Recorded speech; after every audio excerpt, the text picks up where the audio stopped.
Hello, my name is Alicia. I am health and safety professional and also founder of Pro Safety. And this is our new format, a series of podcasts about health and safety. And today we have our first guest. This is Lee Stampton. He is health and safety consultant as well. He has lots of experience in different industries. He runs his own company for almost 20 years, Health and Safety Southeast. And we are glad to have him today. Hello, Lee. How are you doing today? Yeah, I'm fine. You? Yeah, good, thanks. How is it in the lovely UK? It's a bit dull and overcast today, to be fair. It's not Okay. particularly warm. In fact, last week, it's just been nondescript weather. Yes, doesn't really Oh, done anything either way. So yeah, no, definitely not. It feels like summer's finished. you're a lucky one actually, because here in UAE the weather is quite hot actually. It's Okay. more than 45 degrees, so we Okay, actually no. like in the oven. So Yeah, enjoy no. your calm weather. So I'm really glad. Thank you so much for joining today. I really appreciated your experience, and I think it will be very valuable to share with others because you are amazing tutor. You have experience about consultancy in different industries as well. You have your own company who still support different organizations across the country, and also you supporting the Irish courses as a provider. So thank you so much. I think you have lots of things to share and to explain to some people who are less experienced than you are, because in safety, as you know, it's always like a school day, right? So you Yeah, you no, yeah, can't that's know right. everything. Yeah, even now I still learn different things, visiting different clients, stuff that you'd never pick up. And especially at the moment with things like AI, things like exoskeleton suits, stuff that you wouldn't dreamed of 10, 15 years ago are just about ready to become mainstream. So yeah, yeah, it Yeah. is, yeah. And someone asked me this week, when are you going to retire? And I said, I'm probably my wife Anna would probably be saying that. And I said, I still find all my clients are so varied and interesting that every week is a different sort of week dealing with them. So yeah, no, that's roughly where I am, still learning. Yeah. Yeah, that's true. Absolutely true. The progress is just going forward every day. So it's always something new happen on the market, in the industry, technology, etc. So yeah, that's absolutely true. So as you actually, I remember our trainings which you provided to us. They were really good. I feel your delivery manner and your experience is very valuable. So our today topic, I believe, would be very similar to what you're doing on a daily basis. So I want to talk with you about the effective trainings. Okay. So what are the core elements of the effective trainings?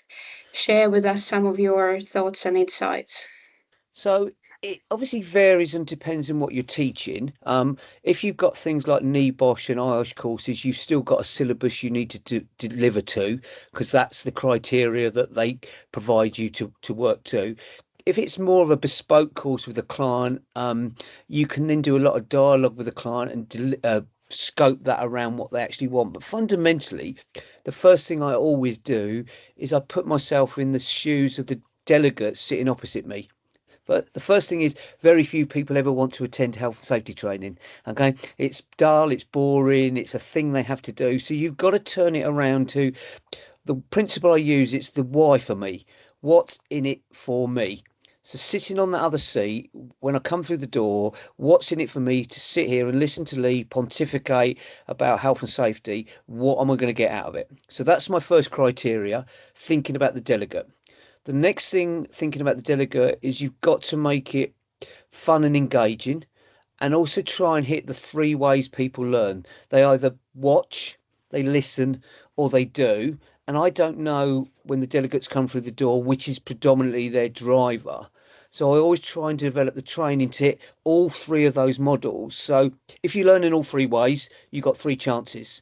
If you only learn in one particular way, there's still a chance that you're going to pick something up and learn from what I've covered for you and take it back to the workplace. Yeah, I One of think the, this criteria is well very important because not all the people perceive the information the same way. So yeah. some people more easy to perceive the visuals, some others can perceive more something when they actually practice and do something themselves. So that's very important point as well. Yeah. Yeah, so that's really the second bit that's really key. And then really thinking about getting them to link it back to work. The classroom is a very unreal, as we've done on our courses, it's a one-dimensional environment. And when you've done your IELTS course, it's cartoons and you're putting counters on things, which is it's a nice way to learn, but it's still not the real world. And you've got to link it back to real world situations. There's two ways of doing it. The way we traditionally do it in the safety industry is with the horror stories and with some sort of case study where someone has been badly injured or a building has been burnt down for what's gone wrong. They are still useful, and it is still really important we get people to understand what if things do go wrong. But it's really also, as an industry, we're not very good at selling ourselves on the positives. All the training is normally on about negative things, things that have gone wrong, things someone's been hurt. And it's also turning this around into a positive for how this can improve the workplace for them is another thing I'm trying to get them to understand. But Mm-hmm. coming back to the original part of the question, it's when they come through the door, okay, I want them to come through the door, even though they don't want to come through the door and sit to listen to me, is the moment they come through the door, you engage them in a way that they think, oh, this is different. Okay. I might need to pay attention here. Um, and then they go off and do what they need to do. Yeah. The only other bit that you've got to obviously consider is things like IOSH and NEBOSH.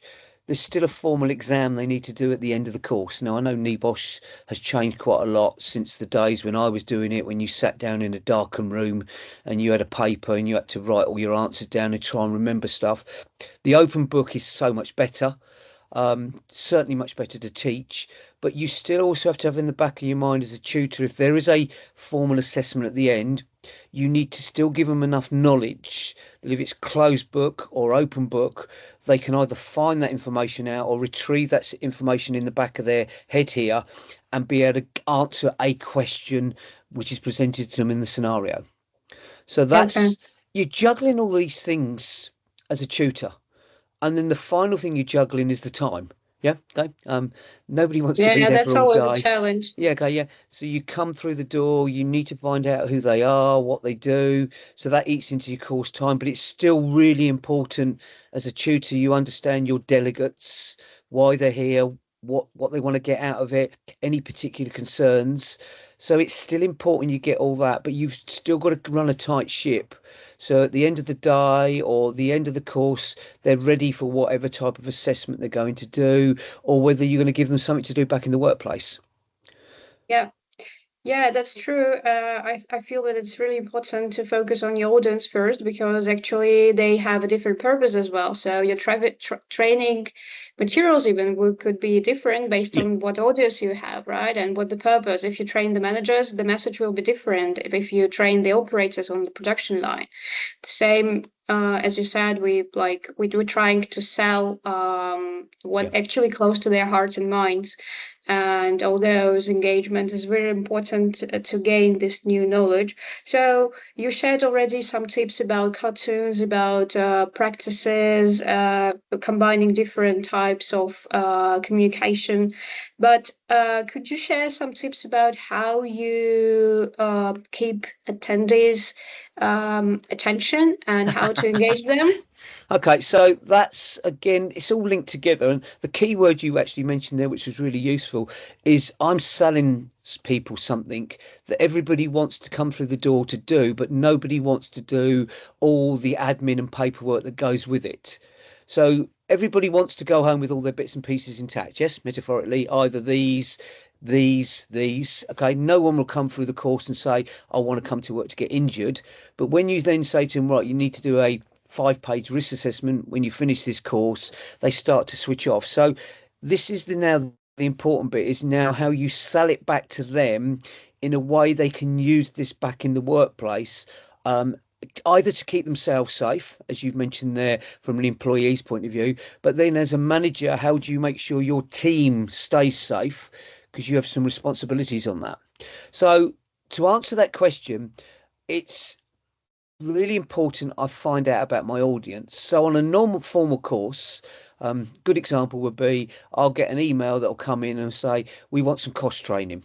So my first question will be back to them, yeah, I can deliver cost training, but what do you want cost on? And they will say, I want cost training. And it's like, no, no, no, no.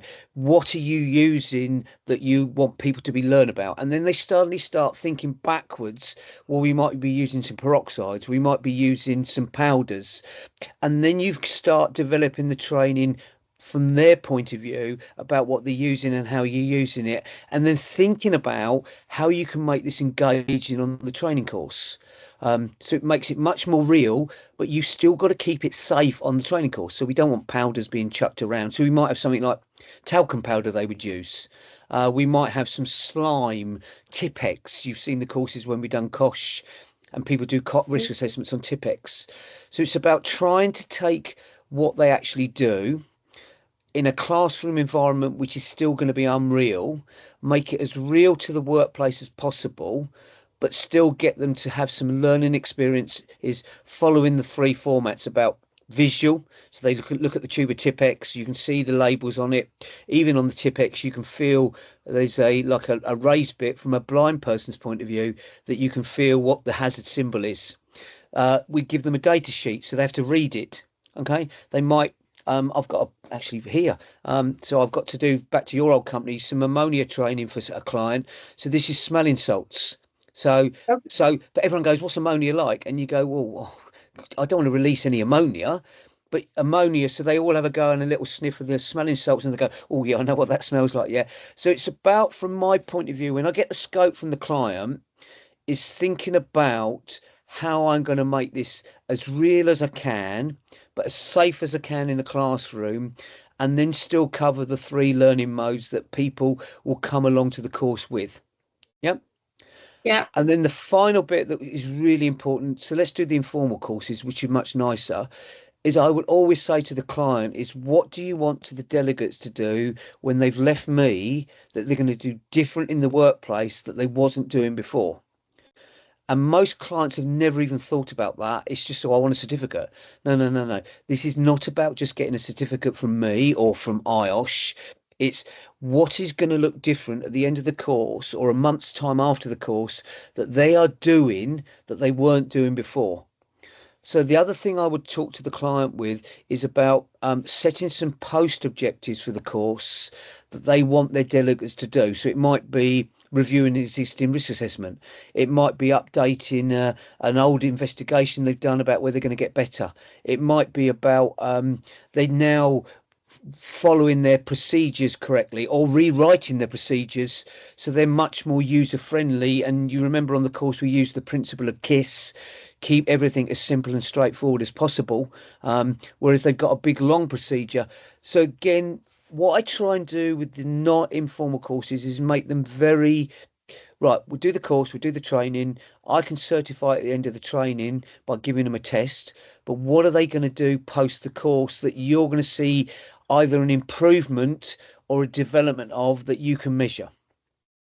Yeah, that's very, very cool how you said that, that actually what people want to take after the course, because very rare, I believe, the employers and even health and safety Oh managers, yeah, when they're looking for providers, even our colleagues, they don't always think about the things like what they want to give actually to people, because the training is not about the certificate, it's agreed. about changing the behavior, it's Yeah. about new experience, it's about changing the mindset. So it's very important to understand what you want to learn and what you want to make different. Why are you actually going for this training? That's very important. Thank you so much for mentioning So this that one. is brilliant, and that's really, I think, in our whole, not just in our industry, but lots of industries, especially again, if you take the online course, there's nothing wrong with online courses, but how are you going to measure change? The whole idea of training is changing behaviours, okay? And if you're not measuring those behaviours after the course, delegates will work out very quickly. I've just sat through a day, 2 days, or 3 days. Nobody's checking that I'm doing anything different, and they will revert back to the norm. you've got to build into training to make it effective is what is going to change. And also people know that you're going to be monitored either by inspections or completing audits or forms or writing something up new to change behaviours. That is critical. Yeah, And I that's still don't absolutely. think we're good enough. And the frustration I have as a consultant is I have no engagement with that post the course. I'm reliant totally on, as you mentioned, health and safety managers. Quite often these requests come from HR professionals, and there's nothing wrong with HR Okay. professionals, but they haven't got that health and safety background, or even worse, you said about managers, that managers put people on courses, then they expect them to do something different after the course, but they haven't thought about how they're going to support their employees post the course to do this. So Yeah, it that's is true. part of that cycle. And as you know, our life is around plan, do, check, act. What most people I work with do plan, do, check, and they're back onto the next plan, and they forget the act part, which is the critical part of this. And there's nothing wrong with things not working, providing you reviewed why they're not working to then make them better. Yeah, then there is no continuous improvement and you're Yeah, stuck. So you just cut the circle and yeah, nothing is going again for improvement to get the yeah, new development, new challenges, and yeah. new best practices. And again, I Yeah. think that's really critical. And I think as a health safety professional, all my years I've been doing this for far too long. The one thing I've also learned when you work with a company is sometimes you only get one chance to launch something. And if it falls flat on its face, it's no good relaunching it within 6 months or a year because everyone will remember all the negatives. You've almost got to let things just drift away before you try and relaunch it from those learnings. Or the Mhm. other thing I think is really important with training is you run it like a pilot with a small group, and then you get everything ironed out, and then you can roll this out big time across whatever you want. Yeah, Okay? yeah, that's true. I think as well, if you have too many people in the groups, it's more challenging to Yeah, focus them on the same thing. It's more challenging to interact with all of them because yeah, yeah, you need actually everyone to have a part in it, like, yeah, right? So everyone need to have a try to do something by themselves to share their ideas, but you have as well some time pressure, you have different yeah. roles probably involved, so it could Yeah, so this become is a bit that's more messy as well. yeah, so that's a really good point. Again, with in-house courses, you have no choice of who comes along. With the more Yeah. formal courses like IELTS and NEBOSH, everybody is there for a different reason, fundamentally. And what you want to do is group dynamics are really important. And as you know, when we normally run the courses, group work is normally no more than three people. I think once you start going with more than three people, you start to lose people traditionally the quieter people in the group, which have brilliant ideas, but because they sit on the periphery, they almost get not closed out, but the vocal people, what I call the barrack room lawyers, are really still useful on the course, but you almost close those people down. Single groups, much more difficult. Twos, okay. I generally find three teams of three work reasonably well on training courses. And again, mixing them up on multi days is also useful. So people learn from other people as well. It's not about learning from me. I'm amazed when I run my courses how much my delegates already know, and how they can share that knowledge and manage that time with each other is really important. And the downtime on the course is equally important. Tea breaks and lunch times where people mingle and chat. They will learn Yeah. as much in those sessions and probably sometimes more than they do in the formal sessions. Yeah, Yeah, they can as well exchange some ideas, yeah, experience, some of their tips and learnings from previous yeah, yeah, sessions or their work or something like that, which is very valuable as well. yeah, You partially as well also already answered my next question about how actually to make training more valuable. So, how to mitigate the difference between the theory and the real life. And yeah, yeah, what yeah, I really like about your course is that you actually try to combine the course with the company procedures, with, as you said and mentioned, what actually they are doing. You always try to adapt the course for the real life scenarios their own context of the organization, their own services which they do. So people get the most, I would say, valuable experience they can from the Yeah, course, not just the theory about everything and nothing, but actually yeah. what they actually face on a daily basis. But what other tips you can share about how to make to mitigate this gap between So the this real is where life it's and the theory? important. Let's do this two ways. As a consultant, this is much more difficult because I don't always know the company. So I always will put in, sometimes clients don't like this because it might be a little bit of an extra cost, but pre-work. So I need your procedures, I need your documentation, I might need other stuff you've done, perhaps some video, some pictures of what you can do. So I've recently done with one with a client for manual handling, and they sent me some videos and pictures of what they actually do, and we integrated that into roughly the same course format, but it was all their pictures and their people. And straight away, they can relate to that because they know that person or know that task and activity. We can talk about this is not ideal what you're doing, and you've got to come back to the pragmatic world.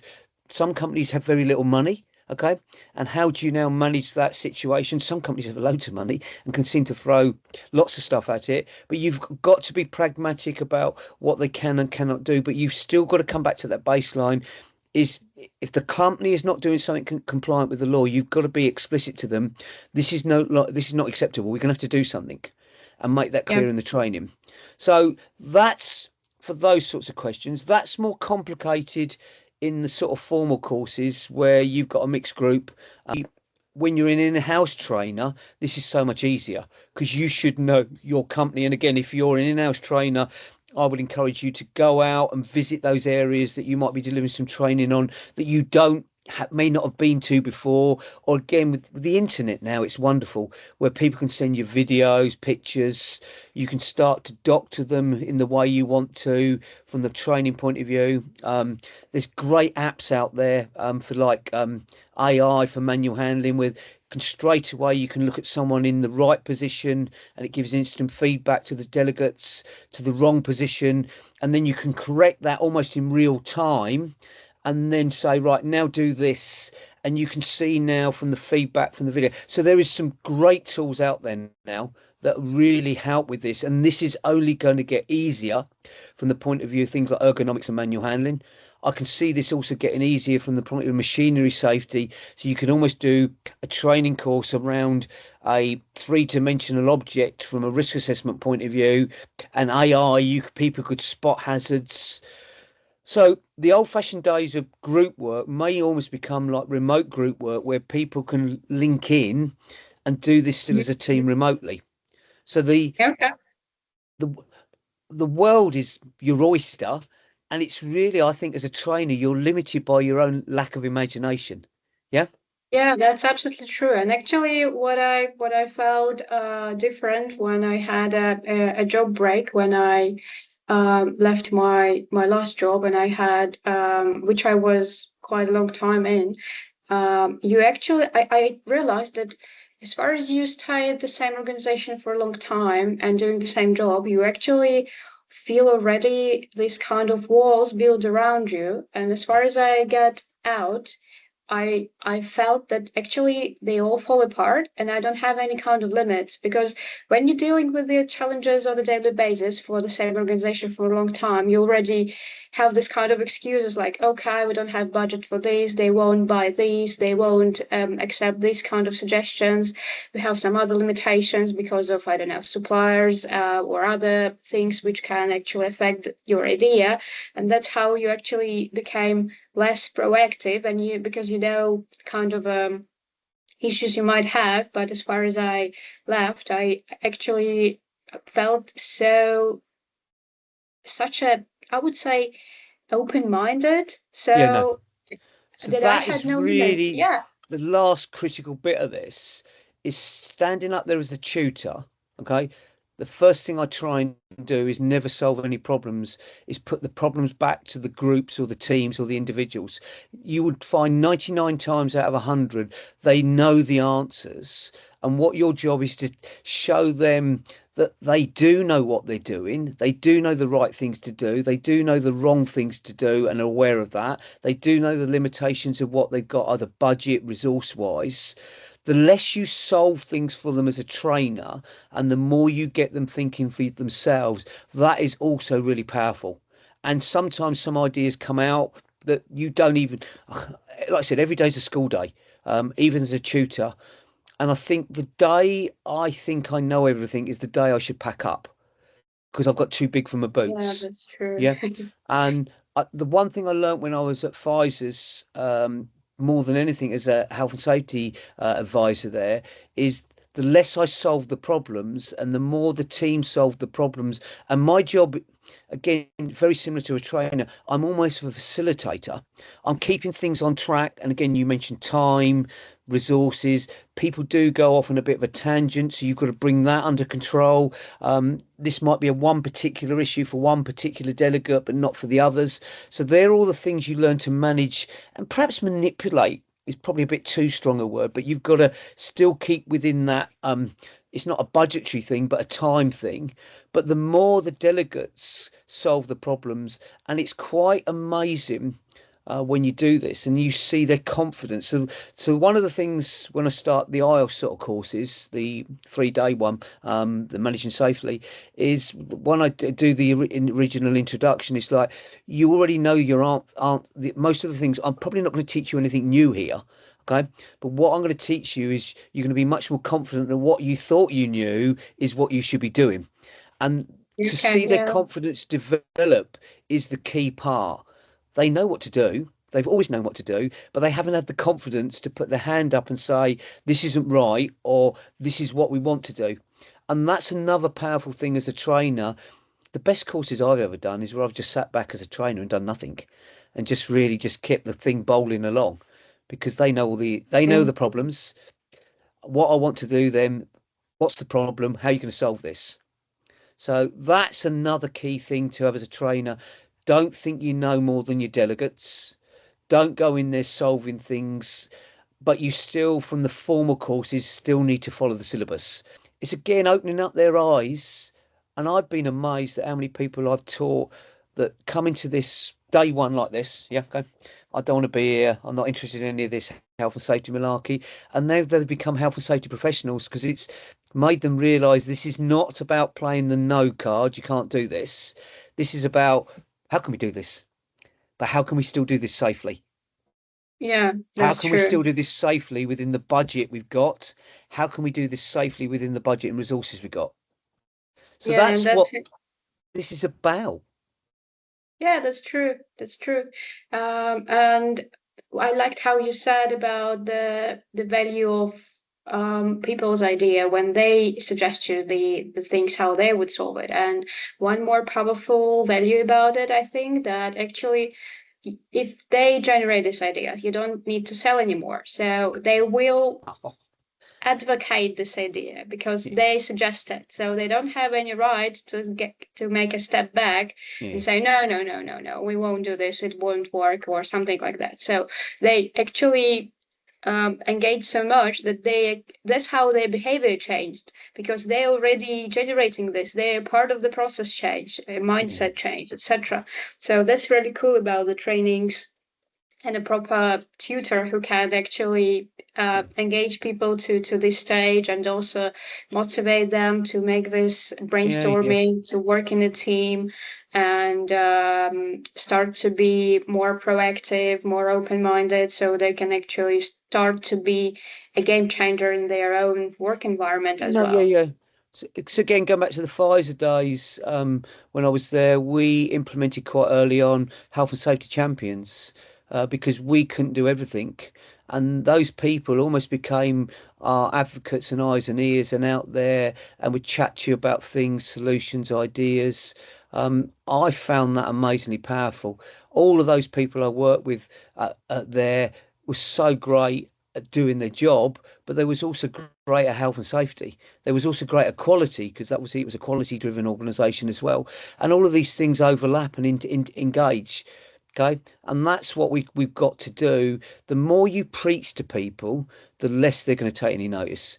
The more you let the people run with their own agenda, but you still need to keep this a control of it. So if someone comes up with a Yeah, for bonkers sure. idea, yeah, you've got to still say, "Ooh, I had one delegate a long time ago. He was a sales rep and he wanted me to help him market a device he could strap onto the steering wheel of his car and still do his laptop stuff while he was driving along." And it's like, oh, I'm afraid we ain't going to do that because that's not a safe way of working. So you still have to be practical and you still have to be real. But it's the more people have ideas. And the other thing I learned in my life is even when the ideas are bonkers, you close them down in a positive way because the next idea they may come up with is an absolute gem that you would have never got if you'd have said, "What a stupid idea. We ain't doing that. That ain't going to work." Okay. So Yeah, you've because you got can to kill do all this in this. this. Yeah. And this is that there's an empathic thing to what we do. I know most people are getting health and safety. It's all about we want to save people's lives. We want to make people better. Okay. And that sort of stuff. That is empathy on its own. But you can be empathic, but you can be empathic. There's a different animal. Yes. And Yeah. that's that. This thing again, I'm still not so good as I should be, and probably more so because I'm more of a consultant now and I have to go in and solve a problem. And being in the company, I think a key skill to have as a trainer, not just a trainer, but a health and safety consultant, you need to listen. The more you listen, the more you'll find out, and the more I found out at tea breaks and at lunch times and at the end of the course than I've ever learned, got found out in the course is absolutely amazing. There's always someone that will hang around at the end of the course when you've said the stupid question at the end of the training. Any questions? Everybody wants to go home. They're off, and there's always someone that will either ring you, email you, or hang around at the end and go, "I've got a question." Listen to them, engage with them, and you'll find that question is wonderful. Yeah. Yeah, that's true. And actually, I think I strongly believe actually that listening is one of the most underestimated skill which we all lacking about. It's relevant everywhere, not just at work or in Yeah, health no, and of course. safety trainings, everywhere, the private life as well. And actually, as you said, we all have different experience, we have different context. However, people are still that's actually as well the benefit because people are the solution. So as far as you listen to people, I'm pretty sure that in each organization, all the problems can be solved by people who Yeah, actually work there. Because yeah, if you learn from them, if you give them the opportunity to share their experience with you, to share their knowledge, to engage them in a proper way, so they can be part of it and also take accountability. They can be rewarded for this, right? Not yeah. just be blamed and Yeah. pushed to do some things right or wrong. And the rewarding, people go, "Oh, well, I mean, we need to pay people." Sometimes the most powerful things I've ever seen done is just thanking someone. Yeah, thank you. Yeah, Yeah, okay. And it's not talking just to about money everybody. or presence. Yeah, It's yeah, as yeah, well. People feel valuable even if you say, "Hey, we made this, we achieved this, and we're really glad and thankful to these guys, this, and this, who actually yeah. generate this idea." So actually, they feel that they made the change, they've been a part of it, and it's not just the managers who gained all those That is lovely. great. The more we sell this in a positive way, the less this becomes a chore to do. There is Yeah, that's also a true. danger of doing too much training, in my opinion. Okay. Yep. You can overdo this. So I think less is more. And would like organizations to focus much more on the people who need to come and do it. And we do less of it. But when they come because it has a purpose. So coming back originally, almost closing full loop, I would say to a client, "What's the purpose of this training?" And they go, "Well, we need a certificate." Now sometimes we're in the world where you do need certificates, yes, and I can't change that. And to get on a site you need a stupid card that says I've Yeah. done this. We was talking earlier about IOSH and NEBOSH. Just because you've got those qualifications doesn't mean you're a good safety professional. But what I want to do is, okay, what is the purpose of this training? What's going to change when they left the training that they're going to do different to they was doing now? Or is the training about keeping the standards up to where we want them to be, because standards do drop. Okay. And that's really fundamental to the process. And it comes back to our life, which is plan, do, check, act.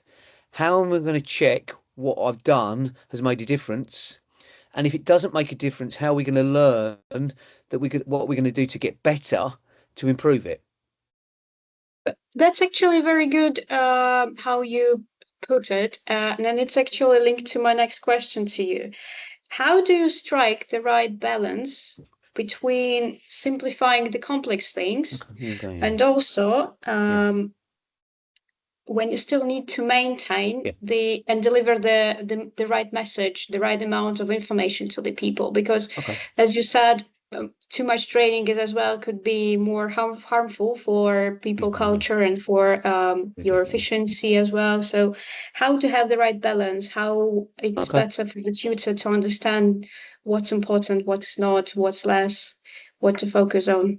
So again, that's again another good question. It's again putting yourself back in the delegate's seat and listening to what you're trying to get over, and are you overcomplicating this? And it's almost we've got to. So again, you've been on the course when we do the 5 steps of risk assessments. I build that into really particular steps, little micro steps that you start to link together, but you then go back a step to reinforce the previous step. So you're always looking at reinforcing learning. We're always looking at linking the learning to some sort of activity that you can do either in the real world or in the unreal world of training. And then you link that back to the real world. It's always important we link it back to the real world.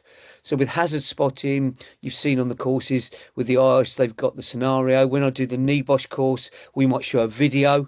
When we do stuff like human factors with behaviours, we'll show a video of people doing things, and you go, well, it's fairly obvious you shouldn't be doing this, but what's driving their behaviours? Because at the end of the day, they think what they're doing is right to do. Why do they think it's right? We can blame them, we can sack them, you can do whatever you want with them, but there's no learning if you do that. You've got to get in that person's head and think about why was it a good idea to sit on this railway line and do this job, and the train to me it's obvious the train's going to come down and hit you, but to them it isn't. So you've got to go back, and sometimes you might going to go back a few steps to start to unravel this, to bring this back together. Now, the time constraint makes it more difficult, and that's why it's important the group learning is you learn together as a team and teamwork. And as you remember on the course, everyone has to do the assessment on their own, which I hate, and I'd much prefer it's a group assessment. Okay, so they sit there and they work together as a team. When you see teams working, it's wonderful, and they come up with the Yeah, it's solutions. true. And what's really even more wonderful is where you give them the same problem and three teams come up with different solutions, and you go, wow, they're all as good. Okay. So that's not always easy on the formal courses, but on the informal, you just basically got to put yourself in the delegates thing. Desir is a good example. ATEX or whatever you want to call it, where around the world, it makes big bangs, especially when you deal with things like powders, which most people don't face powders. You've got to bring it back basics about the fire triangle, how the fire triangle is now expanded into the 5 parts from a Desir point of view, confinement and all of that. And then you've got to show the great thing nowadays is YouTube videos, CCTV. There's always something you can show someone and go, look, this is what I mean. Okay. Um, I remember Yeah. when again back at Pfizer's, it predates the internet, but we had a guy come there and done some explosive atmosphere training. He was wonderful. He set light to things. He made things go bang, pop.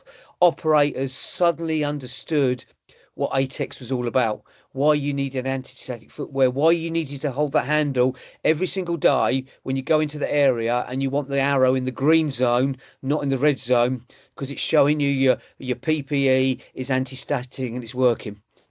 It was all that visualization was really, really key. I used to teach maths to on HNDs and ONCs. And again, most of the students don't want to learn maths and they can't see how maths is relevant to them as an engineer. And it's now you give them problems about electrical equipment, cables, mechanical, and you link it back to the real world about something's failed. Why did this fail? And that's what you've got to try and do. Yeah. Not always Yeah, easy I fully with agree with safety you. theory. Actually, yeah, health and safety is not just PP or trainings or I don't know, communications or something like that. You need to be actually experienced in lots of things like engineering, Yeah, yeah, yeah. medical stuff, Yeah, business processes, yeah. to deliver the proper message. You need to understand first how it works. You also That's the need only to way how understand you can. finance, yes? Okay, because that's Yeah, okay. Businesses, at the end of the day, one of the things I always say to my clients is that sign you've got up there that says safety is your number one priority, take it down. Safety is just one of your priorities. If you make everything so safe that your product no one will ever buy because you're so expensive, you're going to go out of business. So it's about you still need to understand the real world out there that you have to either make, provide a service. You still need to stay in business, and we yeah, still need to make this absolutely. safe. So yeah, that's why I've always loved the profession. You have to, every day is different. Yeah, Yeah, that's true. And I really like your approach about make the things more simple and divide them into the steps. We are using quite similar approach when we provide our risk assessment training. So we actually split the theory, but then we practice every step. Okay, let's see what the hazard is. Let's spot the hazards on the pictures. Then, okay, let's talk about how to evaluate the hazards and risks, what the severity and frequency rate, how to do this. Then we get back to the same pictures and we train how you can calculate your risk. Then, okay, how to define the measures, what we can do yeah, better so we can control this kind of things. So actually, people understand and know, and the same for all the things which are more complex, like you said, yeah, electrical no, safety, chemicals. No one need to have a degree to understand this. You yeah, just need to spot the light on the very critical things because yeah, as well our capacity is very limited. So no one will be sitting there for a long time and listening yeah, for the PhD yeah, about something. So and there is no value in it because no one will remember it in the next day, right? So you need to yeah. be very Yes, so you need to precise. make it memorable, and then Thank you so much, Lee, for your time. Thank you for being with us today. I'm absolutely sure that it was a valuable discussion. There were lots of insights. I've learned something new today as well. Hope you liked our new format. We will have it on a regular basis. However, I would like to wish you to have a safe day and stay tuned.